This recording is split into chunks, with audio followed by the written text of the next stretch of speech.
You know, we can talk about health, fitness, sleep, everything that's going to basically support you in being harder to kill or living longer. But the reality is that if you don't change your mindset, if you kind of just continue to see this as extreme living, extremities, then you're really never ever going to start. My next guest, Dan Go, really understands the need to just start. As a fitness coach and entrepreneur, Dan Go has dedicated his life to helping high-achieving individuals transform their bodies and minds. With over 20 years of experience in the fitness industry, he's guided thousands of clients towards losing a collective 100,000 pounds and counting. He has an empathetic approach, which resonates with an audience of millions on social media and the 400,000 plus weekly subscribers to the High Performance Journal newsletter. His experience has been featured in media outlets including GQ, CNN, Fortune, and Entrepreneur, among many others. Welcome back to Everyday Ancestral. I'm your host, James Barry. Please enjoy guest Dan Go. Well, Dan, I have to say, this is like a perfect timing of an interview because I was just in a conversation with a very old friend of mine, and he and I were talking about fitness, and we were talking about mindset, and he is looking at what his next venture is going to be, and he was talking about like, I really want to try to help people with their health, but I realize I'm very disciplined, but I don't know how to teach that to people. And I know you talk about this a lot, but, we talk about how, I talk about this a lot, and I think you do as well, which is most people won't make any changes to their health unless they get sick or someone they love gets sick or dies, right? But the goal is we're trying to help people before it gets that bad. So is there a trick? Like, how do you actually motivate someone to make changes before they actually realize something's wrong? I don't think you can lead a horse to water. I do believe that it has to come from their own volition and their own personality. There's no tricks, there's no hacks. There's like the only thing that we can do on our side is be the example that we want to be, and hopefully that influences the people that we love and the people that are around us. And for me specifically, when I create content and when I do things that express my opinions on the internet, I'm just hoping that I use the right words and I say things in the right ways that can at least like change one person's life and help move them in a direction that is more conducive towards being healthier. But yeah, like it has to come, like the motivation has to come from within. And I'll use an example of this where I was asked one time, what is the one thing that would signify to you that a client is going to be unsuccessful with your coaching program? And I shot out right away and I said, when they tell me that they're going to be my best client ever. Interesting. Yeah. And the reason I say that is because they are so focused on this external form of be it approval or an external form of motivation. And every time that a client has said that to me, regardless of like if they actually transformed, which they usually do, they don't stick the transformation because they're doing it for an external piece of validation. The internal piece has to be the piece that motivates them.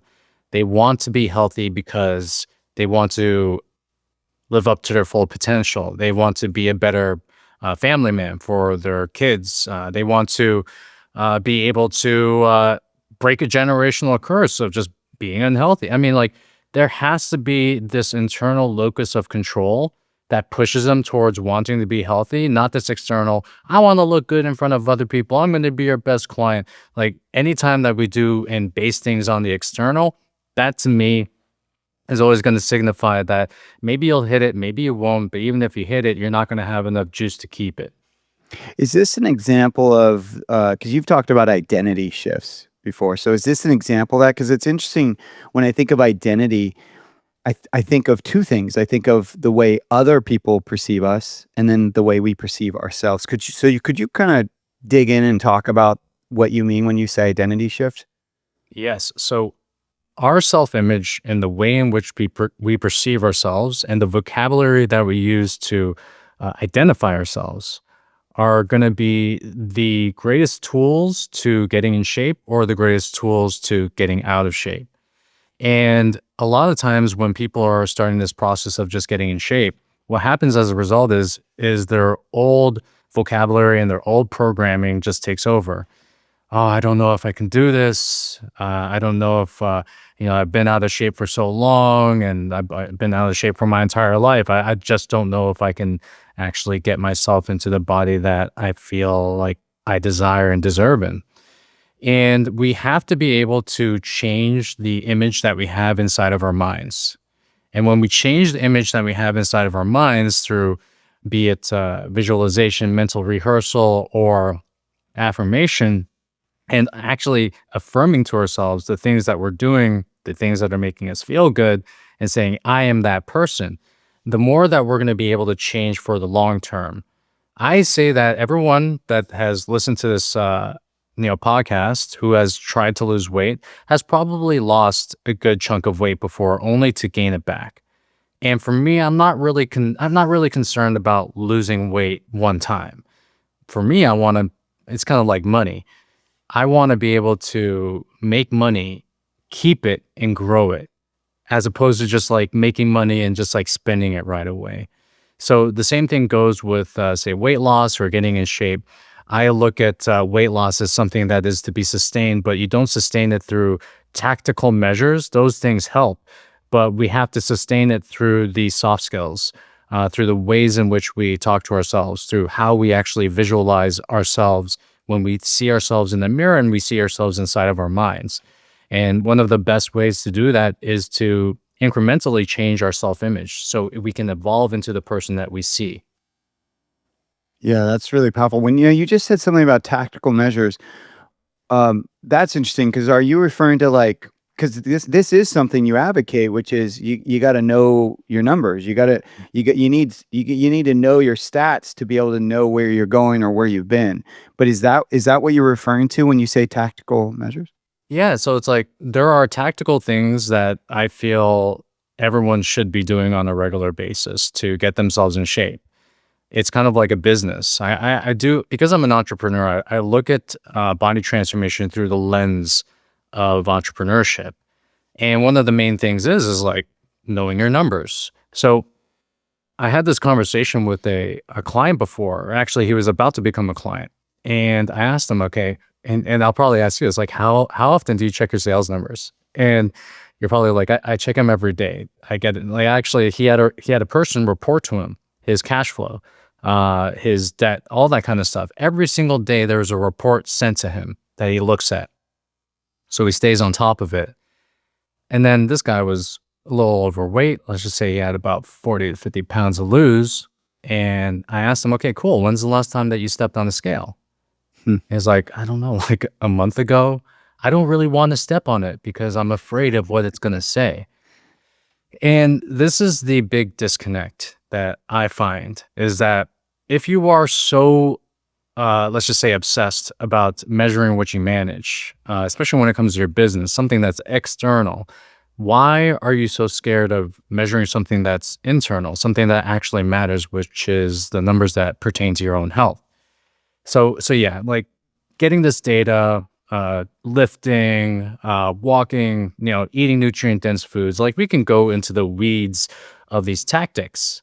And yeah, sure, those things are going to help, but what you change on the outside is not going to matter if we're not changing what's on the inside right here. They're not going to keep you tethered to the lifestyle. 100%, because like one thing is going to happen, one thing is going to take you off course, and then you're going to be like, I get it.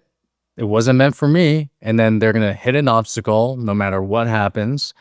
And at that point in time, they're going to have to ask ourselves, like, is this thing the thing that I actually want to do? Am I willing to go through the that I'm going to go through and through the obstacles? Just like in business, is like, am I willing to go through all those obstacles to get to where I want to be? Or am I going to let one obstacle just stop me and say, oh, that wasn't it. I guess this isn't for me, right? So we want to make sure that we build up this resiliency. And I have a mantra that I have for all of my clients. I have a mantra that I have for myself, which is the mantra of as long as it takes. So I remember one of my friends, he came up to me. He's like, Dan, I've been eating high protein. I've been working out 3 times a week, and I haven't drank alcohol for 30 days. And I don't see anything. I don't see any changes. And then I went to him just like, okay, cool. Like now let's actually use a business term right now. So if you tried everything that you could do to build a business and you tried for 30 days and you said, oh, I guess, entrepreneurship is not for me. Like, what would you say to this person? And they're like, oh, okay. Like they start to get it, right? And for me, it's like it doesn't like for a lot of people, they're trying to fix in 90 days what has been downgraded for the past 2 to 5 years, if not even longer than that. So I tell them it's like, why don't you give yourself a longer time horizon in which to achieve this? And as long as it takes, if it takes 1 year, if it takes 2 years, whatever. And I actually say that the slower and the longer it takes to get you to where you need to be, the more sustainable it's going to be, because what happens as a result is you allow yourself to go through multiple failures. You give yourself the permission to fail. You give yourself permission to say, I did everything. I stepped on a scale and I'm like 5 pounds up. The more that you allow yourself this freedom to have mistakes and to make mistakes and to fail over and over and over, and to also like use those failures to see yourself, to actually make changes to improve yourself, the more that you're going to be able to integrate the things that you need to for long-term sustainable change over the course of time. Yeah, no, it's so true. I've been going through that for the last 4 months on my journey and coming to those same conclusions. It's very, very powerful to just stay the course and learn what you need to learn by being as regular as you can. And obviously, you're going to go up and down, but trying to continue to always get back to that homeostasis in a sense. It's been really powerful. Now, something that comes up is I just read today how Reid Hoffman, the founder of LinkedIn and other big startups, I think PayPal as well, he talks about how when you're like a startup, and you're equating a lot of things to business and entrepreneurship. He talks about how if you're not, burning the candle at both ends, then you're not a true, entrepreneur. You're not a true startup. And I read that and I was like, man, but that just goes against everything I've found that works for me, is that I have to strive towards balance, not extremities. And I know that you're an amazing model for people about not doing extreme diets, not punishing workouts, like really finding balance. So how does that play into that mentality, that very American mentality of like, go big or go home, or if you want to make a lot of money, you got to go hard, that kind of concept. I actually love putting constraints on myself. So let's just say like I set a goal, and let's just say the goal is to lose 20 pounds, get to 10% body fat. I will put a constraint on myself to say, well, I want to be able to have ice cream with my daughter every single Saturday. If I'm building a business and I'm trying to build it up to $10 million, then what's going to happen is that I'm going to set a constraint for myself to say, I can only work from 8 to 4, and I take weekends off. And the reason I would set these things is, one, there's no point to attaining all of this stuff if you lose the things that are most important to you, which are your health and your family. There's just like if you're giving up on those things, especially everything that we know about, let's just say little kids, like if we have little kids, there is this finite amount of time that we get to enjoy them. And if you spend the finite amount of time trying to build this thing and spending all your time away from them, what are we doing? You're going to look back at that and be like, I missed probably the most important time in their life. And then they're probably not going to even want to chill with you like when they get older anyways. Yes, that's the excuse people use all the time. Like, I'm doing this for you. I'm working this hard for the family, or I'm always working out because I want to live longer, spend time with you. The thing is that they use that as rationalizations. They're really doing it for themselves because they love the game, and they actually find more comfort playing that game than they find comfort in being the family man. So For me, I like to set constraints because I do believe that you can attain very cool, amazing, life-changing things, even building a billion-dollar company by having constraints. And then what's going to happen is that when you set these constraints on yourself, you're going to set boundaries. And then it's going to make you think, okay, so if I were to build an 8-figure business by only working 8 to 4 and taking weekends off, what exactly are the resources I would need in which to attain that, in which to succeed at that? You would actually look at things a lot differently. Instead of being like the bottleneck for all the decisions, maybe you hire a COO or a CEO. If you don't have an EA, I mean, like, fuck, man, you start at ground zero, but you will actually look at things in a lot more of a different lens when you set constraints. And then you say, I am going to achieve this based on these constraints that I set for myself. And you're not just setting constraints for the sake of setting constraints. You're setting constraints because you want to prioritize the things that matter most in life, which are going to be your health and your family. So anytime that I'm setting a goal for myself, I'm saying, okay, I have to do this within the context of these constraints because these are actually the things that matter most to me. This building business thing, this actually is kind of fun for me. This is like me doing my hobby a little bit, and I love doing it. And I can do it 12 hours a day, like 24/7. I love doing it. But you can't play basketball 24/7. You can't be good at anything by going 24/7. And you can't be good at the things that you actually want to be good at, which is being a good family man and being healthy by going 24/7 and over-indexing on something like a business. So that's what I would do. I would set these constraints and I would make sure that these constraints are related to the priorities that I have in my life. You bring up an interesting point that when the person that is, the workaholic that doesn't choose to, is using the family as the excuse. You bring up the point of what they really want versus what they're presenting to their family, right?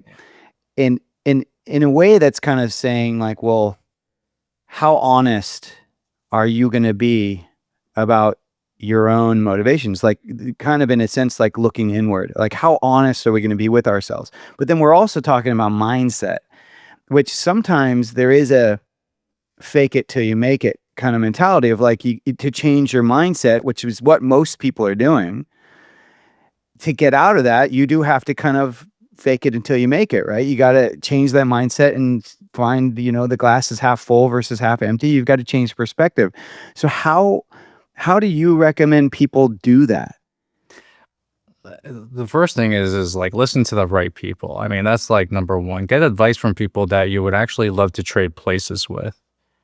And like because we're living in this world where we're inundated with information and inundated with people giving advice and ironically here we are on a podcast giving advice.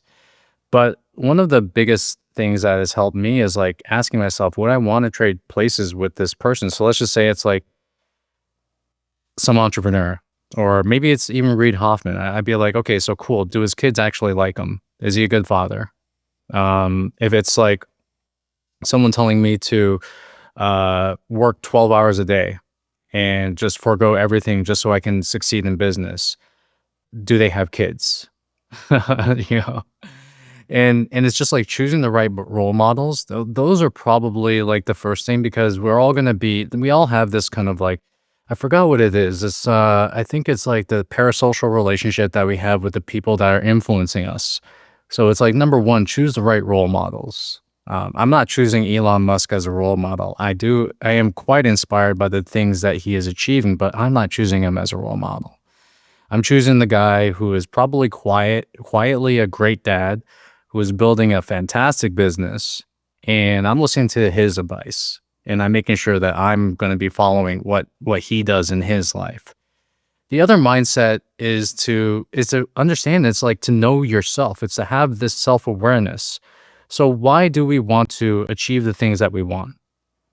We want to achieve the things that we want, let's just say primarily for the form of, let's just say 99% of the things that we want to achieve are going to be for status, to elevate ourselves.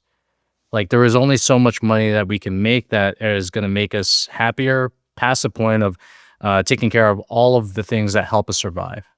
So knowing why you want what you want is one of the biggest ways to avoid climbing the wrong ladder. So if you want to get on stage, and let's just say, like, I had a client before, he's like, I want to do a bodybuilding competition and I want to take it all the way there. And I was just like, why? You don't understand the amount of eating disorders these bodybuilders have to get to the nth levels of body fat. And also, what's going to happen when you get up on stage? You're going to, maybe you win, maybe you don't. Who cares, right? But you're going to get the ego boost of saying that I did it. But what is that actually going to do for you? Why do you want what you want? And I feel like people just want things people want things because other people want them, not because they actually want them, if that makes any sense. So we have to have this level of self-awareness and keep on asking ourselves, okay, so why do I want this? Why do I want that? What is this going to do for me? What is this going to do for my family? What is this going to do for my health? And it takes us from going through life in this like unconscious manner to really just like having a discerning eye for inviting the things that you feel are going to supposedly make your life better. Yeah, I mean, in a sense, though, that discerning eye can be also another word for that could be discipline, right? And you've talked about like previously, like discipline is love. I've heard you say that. And can you unpack that? Because particularly in how someone who's struggling with self-care or self-worth can reframe discipline, because a lot of people, as you know, in the parenting world, individually, that word discipline has a bad rap. You know, like don't discipline your kids. You're too restrictive around diet. You know, there's all these kind of associations with that word. So how can we reframe that word to turn it back into that discipline is love? Well, remember when we were kids, and I know that I don't know what your family life was like back then, but generations change. So our perception of the word discipline is, for me, it's like getting a belt. Totally. You know? Absolutely. Yes. Like, Yeah. Or getting, you know, you got to stay in your room and can't yes. come out, whatever, because you Yes. did. I mean, like the caveman version of punishment for kids kind of thing. So we understand, and we saw discipline, or people like in our age saw discipline as this negative thing. We are getting disciplined. And what that meant was physical harm or getting something taken away.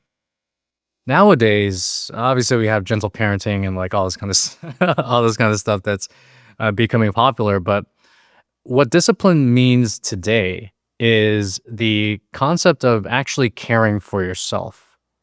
So Mm. as we grow older, we have to do this thing that the Gen X or the Gen Z people call adulting, right? And it's just maturing. And what we have to do is we have to care for ourselves. What does that mean? It doesn't mean you're sitting on your couch watching Netflix. It doesn't mean that you're kind of like eating whatever you want and just like leaning into emotional eating, stress eating, and being like, I can just have ice cream whenever I want. It doesn't mean massages. It doesn't mean any of this that is just based on recreation. What it means is to actually care for yourself as if you were an organism you're taking care of, like a plant, maybe. And maybe some people are like, I can't take care of plants. My plants always die on me. But anyways, I digress. Caring for ourselves means to feed ourselves, to nourish ourselves in a way that is going to help us perform in the best way that we can possibly perform. Taking care of ourselves through exercise, making sure that regardless of how we feel, we're going to create a routine where we're going to hit the gym 3 times a week. You're going to hit it. It means going to bed on time and not like, scrolling through social media or doom scrolling and using and kind of like frying your dopamine receptors, listening to people give you loads of information, usually wrong information. So the concept of discipline is actually self-care. The concept of discipline is self-love. You are taking care of yourself. That is what discipline is now in modern day. And for me, it's really just like moving back to where we are supposed to be as human beings, where it's not really, it's like making sure that we are doing things that make us feel the best. And those things are obviously sleep, nutrition, hydration, and exercise. So discipline is love. That's what it is. Well, I love too that you're delving into ancestral concepts. You're saying, like what we did in the past, and that's precisely what this podcast is about: is taking the best from the past and bringing it to our present. So, what do you think it is that our ancestors understood about identity? Since that is like the root of transformation, from based on our conversation today, so what did they understand about identity and self-worth that we're losing or that we've lost today? I think the first thing that we're losing rapidly is community. Mhm. So back then, we used to live in these tribes that didn't get any bigger than well, for some there was like 20, for others it was like 100, but it didn't get any bigger than that. We didn't have access to the loads of information that we have access to right now. We didn't have access to what was happening 5,000 miles away from us and being so in tune with all of the troubles of the world. So we had a village, we had a community, and this community was shared with everyone else. We all helped each other within this community. And that I think like modern life is taking us away from that. We're able to communicate and connect with people thousands of miles away, but are we really connected in a deep personal way? So that's like number one. Number two is going to be, okay, well, what kind of foods did we have available to us back in, let's just say the Paleolithic days? And it's not just like chicken strip loins and let's just say fish. Right. They ate the whole animal. Yeah, speaking my language, Dan. Yes. Yeah. They ate the fish eyes. They ate the beef liver. They ate all of it. They made use of all of it. Then they turned when they killed an animal, they turned their fur into pelts so they can cover themselves. And they were in tune with the setting and the rising of the sun. So when they were waking up, the sun was waking them up. When they were about to go to sleep and they were tuning down, the sun was setting, and they were trying to tune in for going to sleep. I really do feel that we have this like our bodies have this fine-tuned machinery that we have gotten away from. Whether it's like the foods that we put in our bodies, the way in which we move, and also our circadian rhythms, the way in which we sleep, the way in which we are. I think we are like the most advanced biological pieces of technology on the planet. But when we do things that go against that biology, we start to feel like this is the reason why. There's a reason why depression is at an all-time high, why obesity is at an all-time high. And also these things are directly correlated with each other. It's like when you have like more fat on your body, that's a sign that your brain is probably not going to work as well as you think it's going to. So we have to go back to what made us feel human. And that is going back to how we treated ourselves back then. And the cool thing is that when we pair that up with modern technology, whoa, we will actually be advanced cybernetic human beings as a result of that. Yeah, that's really interesting. So two things.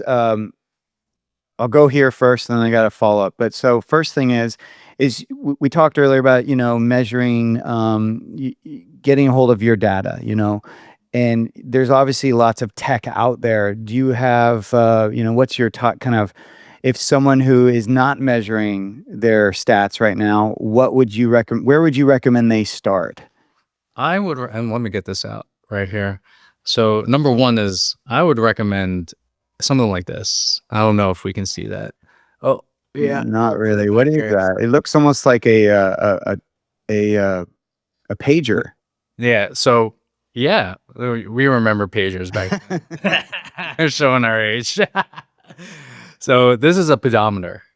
Okay. And I just keep it on myself. Oh, that's old school pedometer. It's old. Yeah, I'm trying to get away from the whole smartwatch phenomena right now, but I do think that they are good up until a certain point. Once you actually know your data, that's great. But I also have I actually have stopped.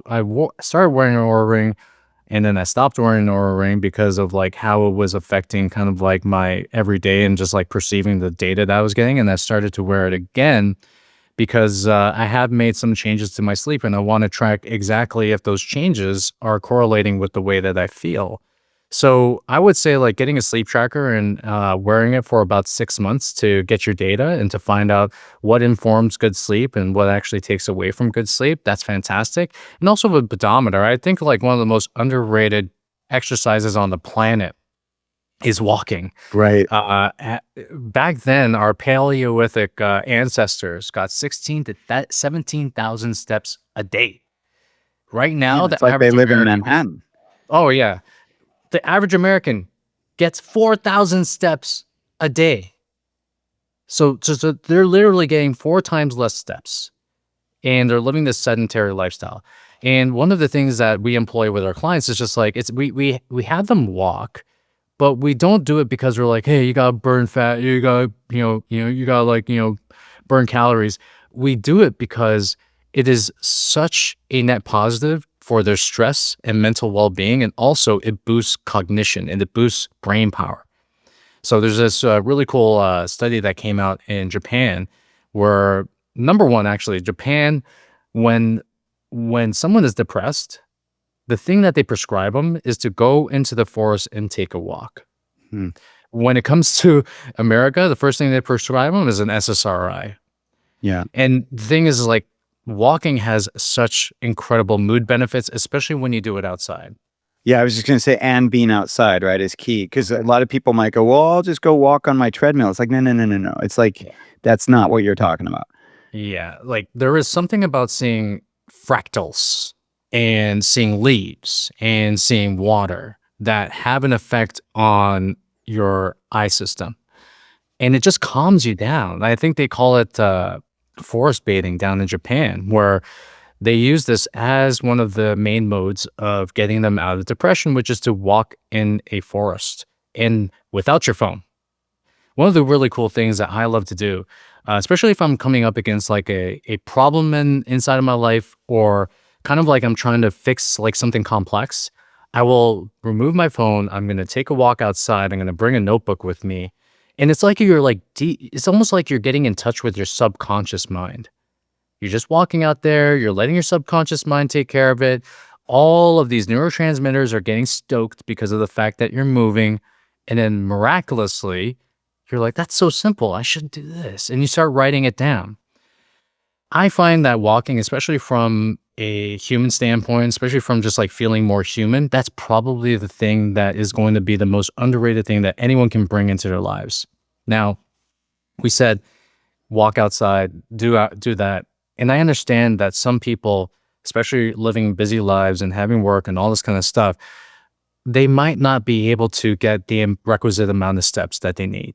So a couple of things that you could do is actually work with modern technology. I know we said screw treadmills, but I mean, like we can actually do like an under the desk treadmill while we do walking, while we do meetings, and we can turn like every single meeting or watching Netflix or looking at videos as like opportunities to walk and opportunities to get more steps. We actually employed this with one of our clients, and we just turned all of his meetings into walking meetings. And then lo and behold, number one, he's like dropped like 20 pounds. But the other thing was after he was done a full day of calls, usually he would be drained by the time the day was over if he was sitting. Now he's feeling energized. He's actually has more than enough energy to go play with his kids. He's like, hey, let's go to the park. Let's do this. Let's do that. Because the movement of walking and just being in movement, constant movement all the time, that is what creates energy. So the Interesting. body's in motion is stay in motion, as they say. So having just a simple habit of walking is literally one of the easiest and most accessible things that most of us can do, like 99% of us. And I do believe that it can be life-changing when we integrate this as a part of our daily routine. What I love what you just said though about how, I mean, right there, that's a different mindset, right? Like, oh, the output of walking more actually creates more energy. So the output of energy builds energy, which is the exact opposite of what a lot of people think. And what I love about that too is that, in many ways, people could say right now, like, well, weren't you guys talking about not being extreme and putting like a treadmill under my desk and walking all the time? That's extreme.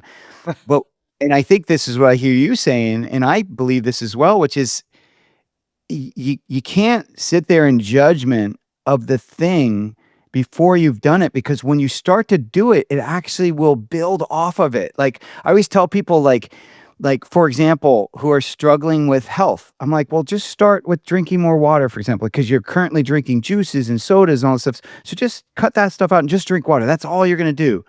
And that one thing kind of like, you know, ripples out into new things because now they start to feel different, and then that builds upon itself. Do you find that as well?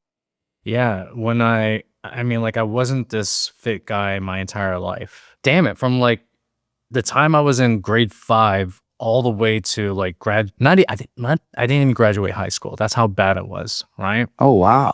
And, way into my 20s. And I remember I was coming home from, a rave, high off of my mind, off of ecstasy, and then I get home at, like, 6 a.m. I open the door and then I see my dad and he gives me like the most disappointed Asian father face that you can ever imagine.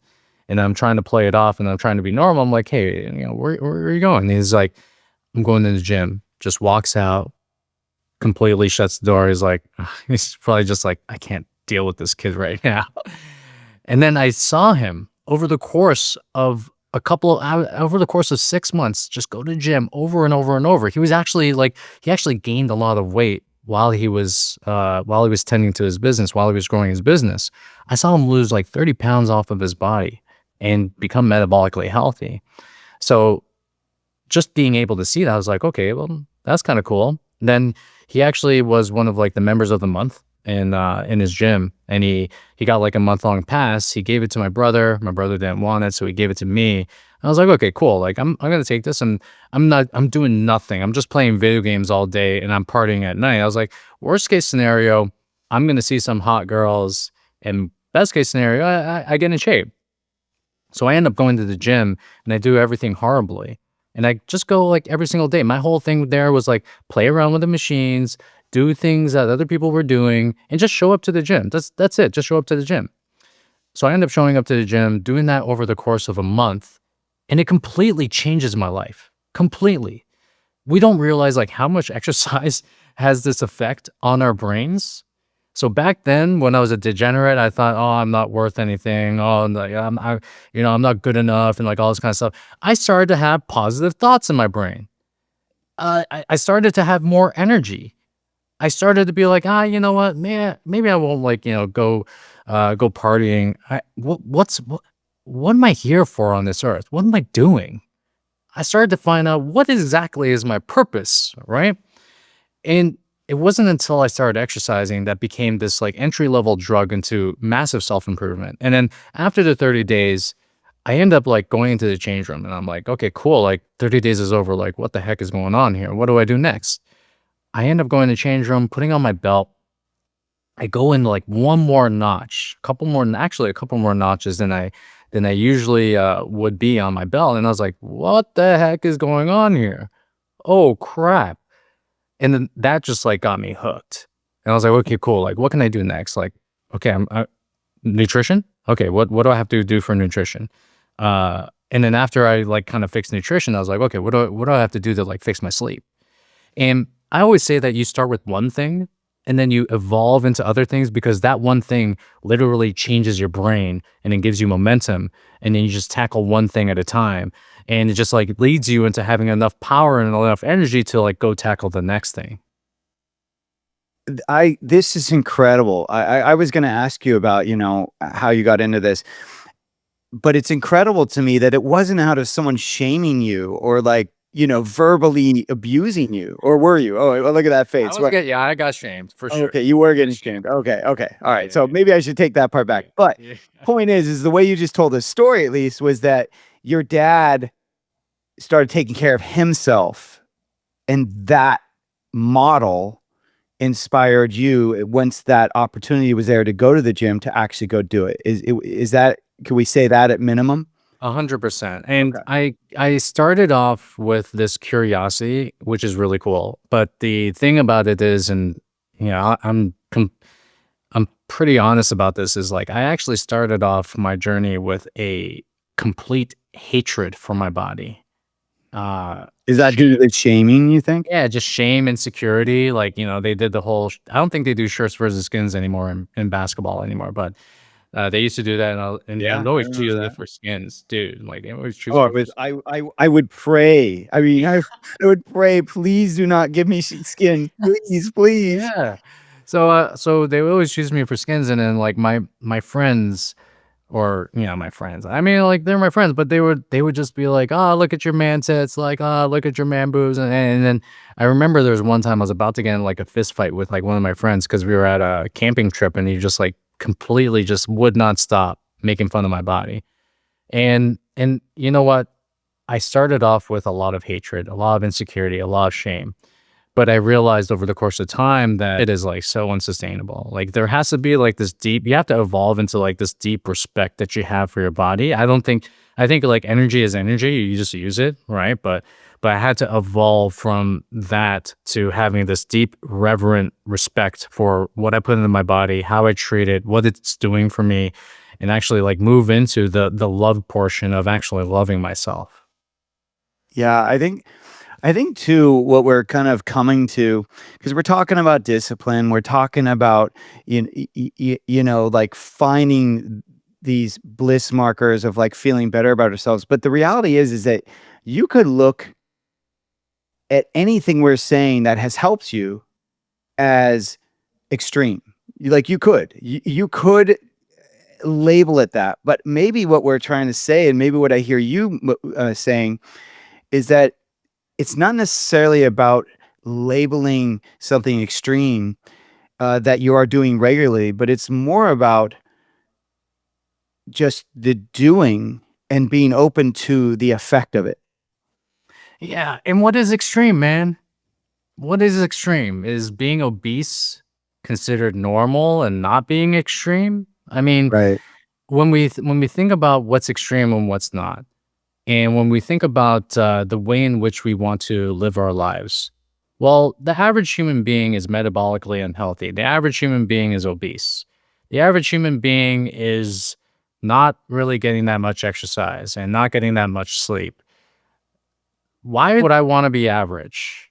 And for me, I mean, like, I don't know if I'm type A or not. I'm like, I love relaxation, and I also love, like, pushing, but at the same time, like, I don't crave to be average. So if, like, doing all these things, and even like, I do some, like, really, like, crazy for my body, like, I really do. I mean, like, What's the crazy shit. craziest? Well, yeah. What's an example? Like one thing I tell people is like things I do for my sleep. Like one of the things I do is like mouth tape, so I don't breathe through my mouth. And people are like, "Oh my god, you tape your mouth? Isn't that crazy? Are you not gonna breathe?" And I'm just like, dude, I will do anything to give myself the compounding effect of better health, and I will quantify it. I will track my data around it, and if it works, it works. If it doesn't, I'm just gonna throw it away. And that's the thing. It's like I am always on this search for just incrementally being a little bit better. And why would I want to compare myself to the average human being and be labeled as like extreme? Like, of course, maybe I'm being labeled as extreme, but like, what are we comparing ourselves to right now? What Right. is extreme at this point? So for me, it's like, and also just in general, like the more that we just like say things are like labels and I'm identified as this and I'm identified as that, it's like we automatically like put other people and ourselves into like this little box, this neat little box that doesn't really fit. We are vast and we are very complex human beings. We're very complex personalities. And the more that we identify with these particular types of things, the more that we're kind of like subsiding like what makes us human in the first place. All of us are unique and we have to say that and almost like respect the fact that that is what makes us human. All of us are different. So the more that a person says, "Oh, you're so extreme," or like, "Oh, like why are you so like this and that?" It's just like, well, that's the label that you're putting on me. That's not the label that I am accepting. Yeah, that's such a good point. Now, so how does Dan go, you know, the fitness guru, the entrepreneur, the person who's on social media? How do you face when things go bad now? Like because you just said it, which is obvious, but I think a lot of people sometimes put people like yourself on pedestals. Like, so you're human. What's different between the Dango of today versus that Dango in his 20s who was just kind of playing games on his sofa? Like, how do you Oh, handle these things now? it's just like embracing a failure.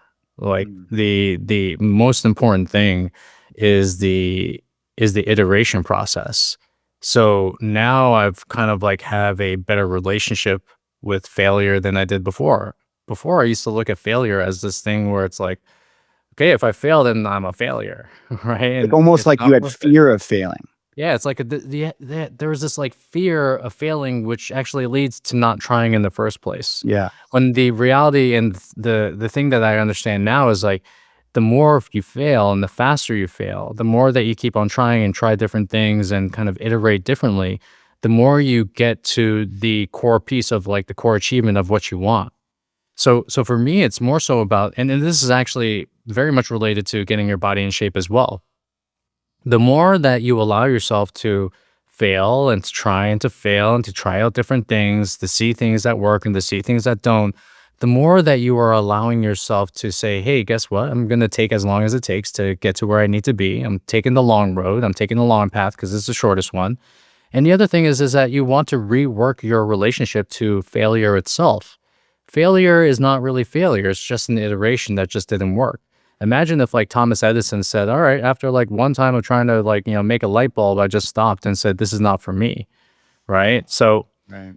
for me, it's more so about the relation to failure, making sure that I am constantly trying to do things that push me outside my comfort level and constantly trying to do things that allow me to quote unquote fail. And then the more that I fail and the more that I iterate, the better I'm going to be as a human being. And I'm trying to fail as fast as humanly possible right now. Well, I love that. I love that. Not, losing the fear of failure and embracing it. That's so important. How has your fitness and habits, how have those changed since becoming a father? Because you're a fairly new father, right? Your oldest is 4. How old is she Or right now? she's about to turn 5, and the 5. youngest is about to turn 2. Yeah. Yeah, so that's fairly new. I mean, you had a before kid, entrepreneurship or whatever lifestyle, and now you have a post. So how has being a father changed how you treat your body and your mind and your life, and how has your lifestyle changed? Oh man, if I did not have my health routines set in place before I was a dad, then I don't really know where I'd be at this very moment. So one of the things that changes is your schedule. Your schedule is pretty tight now.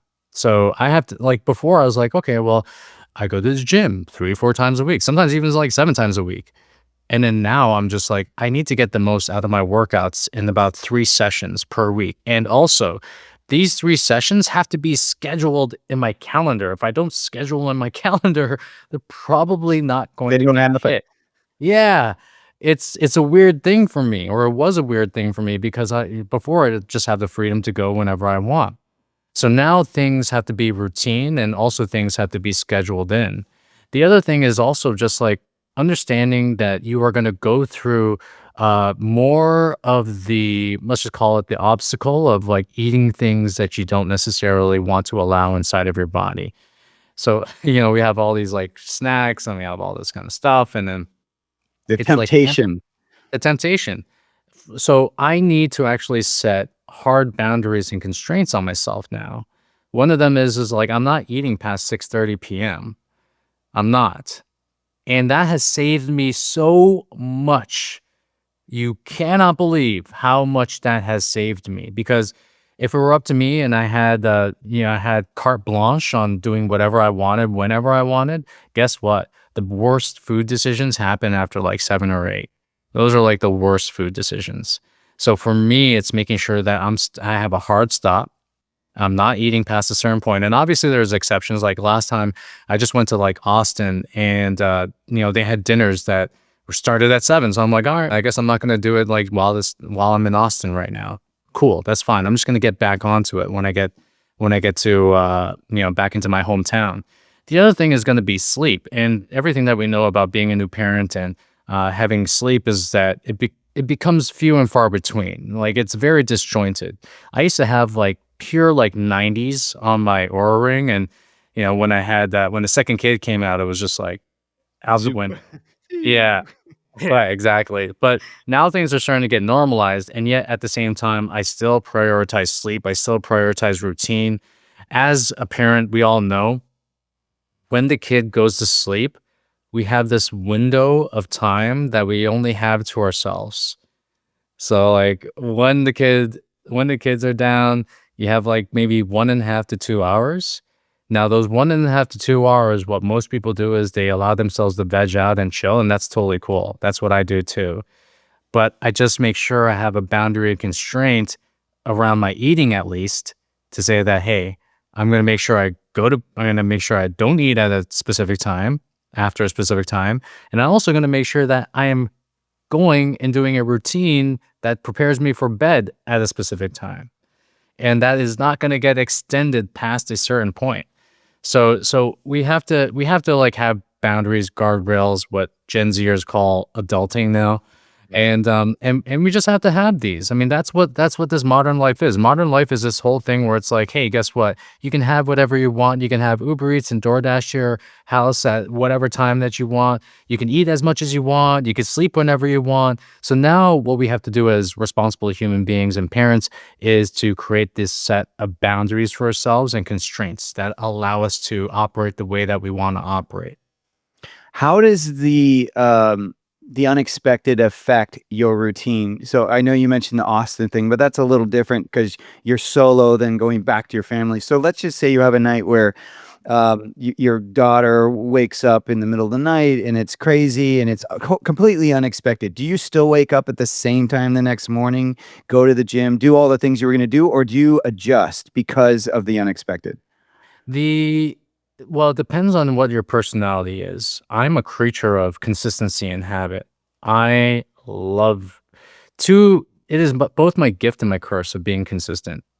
Because sometimes you can just be consistent at the wrong things, and you can be overly consistent at the wrong things. So for me, it's always about getting back on the horse. I mean, I think the biggest muscle that we have to flex is number one, actually two big muscles. Number one is allowing yourself to be able to make exceptions, but it's also having the muscle to get back on the horse. So let's just use Austin as an example. So Austin, I was eating at like 7 p.m. and and I have this thing where I just like habit track, and I've been habit tracking for a very long time. And those 4 days, I have a big block where nothing was done. And then the rest of the days are just like, filled up. And I look at those days and I'm like, I'm actually proud of those days. And the reason I say I'm proud of those days is because after those 4 days was done, the blocks all filled up right after that. And I Mm. wanted to make sure I just like got back to the habit that I set for myself that constituted being in good health, at least for me. It's like the good boundary. So we have to allow ourselves to be able to make mistakes and also to have exceptions, but we also have to have the constitution to get back to the thing that we said that we were committed to in the first place. Yeah, that's really good. Okay, last question. So, what is one belief or behavior you used to swear by in fitness or your personal development that you've completely flipped on? And what shifted it for you? Yeah, that's a tough one. That is a tough one. That is a tough one. I'm going to use one that I had recently. So I actually created a blog post or a newsletter where I said that I would never take Ozempic, and I still won't, right? I still won't. But I have softened my stance on the idea that everything pharma and everything medication is bad for you. I do see that a lot of people, I mean, like we have a pretty big following. I see a lot of people who are getting a lot of benefit from these GLP-1 medications.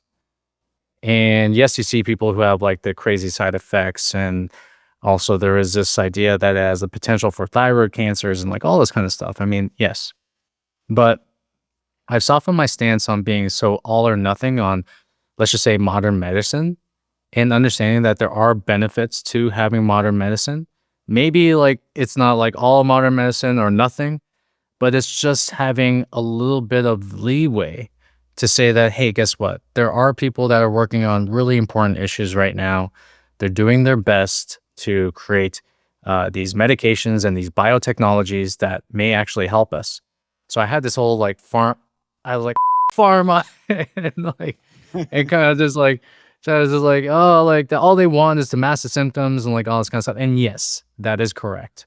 Our, let's just say the health system up, the insurance system up, the food system up. But I do believe that there are going to be medications and also technologies that are going to come that are already here that are going to have a profound effect on increasing one's ability to live life. So I guess like the core of it is like, I'm not all or nothing anymore. I'm allowing myself to have leeway to say, hey, what's up? There's gray areas here. But at the same time, I'm saying, hey, everything that you need to do is going to be everything that we used to do, as everything that we used to do as like normal human beings. But there could be certain people that can benefit from these particular types of medications and future medications that may come. Yeah. Oh, this has been great, Dan. It's great, honestly, selfishly, to have an hour with you. So thank you for guesting on here. So can people, do you actually see clients at this point, or do you push people into programs? Like, how can someone work with you?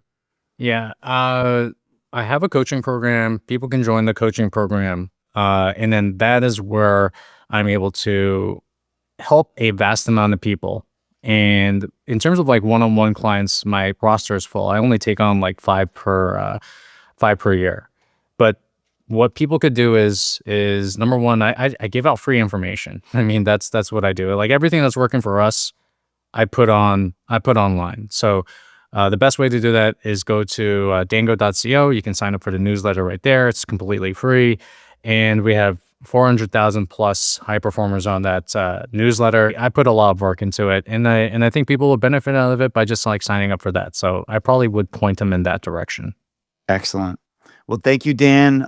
Wish you and your family just continue to thrive and be together and find that balance, because you're a beautiful model of balance. At least that's been my experience of you. Thanks, man. I try. So Thank you. thank you again for fighting the good fight and helping people get more clarity inside themselves and on the outside. All right. I appreciate it. Thank you all. And thank you all for joining us on today's episode. Make sure to check out other episodes, and please follow and share. Thank you again. Thank you so much for joining me on Everyday Ancestral. If you enjoyed this episode, hit subscribe so you don't miss the next one. You can find the show notes, links, and resources mentioned at eatpluck.com. That's EATPLUCK.com. And hey, if you know someone who'd get something out of this, share it with them too. Stay curious, live well, and keep it ancestral.